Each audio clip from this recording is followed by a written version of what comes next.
नमस्कार दोस्तों, स्वागत है आपका हमारे चैनल महादेव मोटिवेशन में। दोस्तों, आज हम इस बात पर चर्चा आपसे करने वाले हैं कि परम पवित्र पावन पितरों के दिन, जिसको हम पितृपक्ष या कनागवती कहते हैं, वो आने वाले हैं। ये कब से प्रारंभ हो रहे हैं, कब समाप्त होंगे, किस दिन हमको कौन सा श्राद्ध करना है, इसी विषय पर आज हम पूरी जानकारी प्राप्त करेंगे। तो सबसे पहले हम आपको बताएं, 7 सितंबर दिन रविवार पूर्णिमा का श्राद्ध होगा। जिन लोगों की भी मृत्यु पूर्णिमा के दिन है, उनका श्राद्ध पूर्णिमा के दिन करना चाहिए। सोमवार 8 सितंबर प्रतिपदा का श्राद्ध होगा। मंगलवार 9 सितंबर द्वितीया का श्राद्ध होगा। बुधवार 10 सितंबर तृतीया का श्राद्ध होगा एवं चतुर्थी का श्राद्ध होगा। 11 सितंबर गुरुवार को पंचमी का श्राद्ध एवं महाभरणी श्राद्ध संपन्न होगा। इसके साथ ही शुक्रवार 12 सितंबर षष्ठी का श्राद्ध, शनिवार 13 सितंबर सप्तमी का श्राद्ध, रविवार 14 सितंबर अष्टमी का श्राद्ध होगा। सोमवार 15 सितंबर नवमी का श्राद्ध होगा। मंगलवार 16 सितंबर दशमी का श्राद्ध होगा। बुधवार 17 सितंबर एकादशी का श्राद्ध होगा। गुरुवार 18 सितंबर द्वादशी का श्राद्ध होगा। शुक्रवार 19 सितंबर त्रयोदशी एवं मघा श्राद्ध होगा। शनिवार 20 सितंबर चतुर्दशी का श्राद्ध होगा और रविवार 21 सितंबर सर्व पितृ अमावस्या श्राद्ध संपन्न होगा। तो ये हमने आपको बताया कि किस दिन कौन सी तिथि का श्राद्ध संपन्न होगा। तिथि को लेकर अब किसी भी प्रकार का आपको कोई कंफ्यूजन नहीं होगा।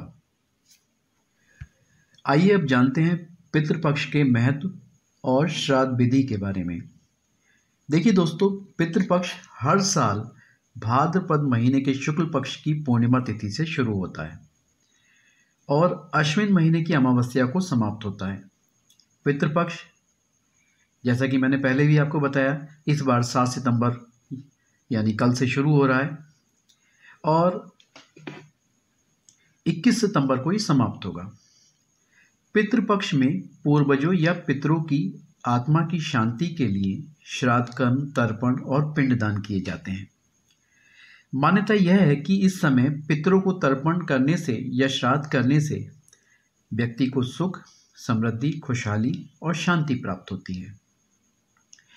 पितृपक्ष में पितरों को किस समय जल देना चाहिए, जल देने का नियम क्या है, ये सभी जानकारी आप अभी प्राप्त करेंगे। मान्यता के अनुसार पितरों को जल अर्पित करने से उनकी आत्मा को शांति और तृप्ति प्राप्त होती है। साथ ही तर्पण करने वाले व्यक्ति को पितरों का आशीर्वाद मिलता है। पितरों को जल अर्पित करने के लिए उत्तम समय सुबह 11:30 बजे से दोपहर 12:30 बजे तक के बीच का रहेगा। यदि इस समय आप पितरों को जल अर्पित करते हैं तो ये बहुत अच्छा समय रहेगा। पितरों को जल अर्पित करने के लिए आप एक कांसे के या तांबे के लोटों का प्रयोग कर सकते हैं। और अगर हम नियम की बात करें कि पितरों को जल अर्पित किस प्रकार से करना चाहिए, तो मान्यता है कि अंगूठे से पितरों को जल अर्पित करने से उनकी आत्मा को शांति मिलती है। हिंदू धर्म ग्रंथों में हथेली के जिस भाग में अंगूठा होता है उसे पितृ तीर्थ कहा जाता है।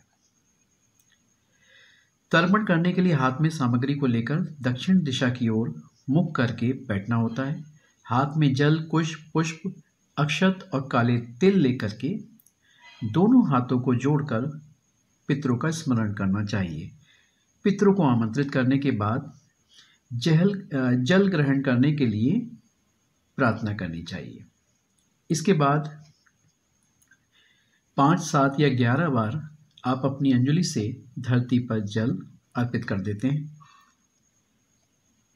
तो इस प्रकार से आप पितरों को जल अर्पित कर सकते हैं। पितरों को जल अर्पित करने के साथ साथ आप उनकी पसंद का भोजन भी बना सकते हैं।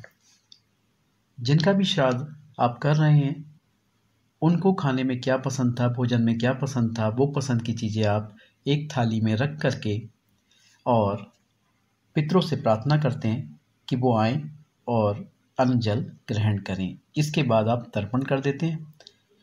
तो उम्मीद करता हूं दोस्तों आपको ये जानकारी पसंद आई होगी। वीडियो पसंद आए तो वीडियो को लाइक, शेयर और चैनल को सब्सक्राइब अवश्य कीजिएगा। नमस्कार दोस्तों।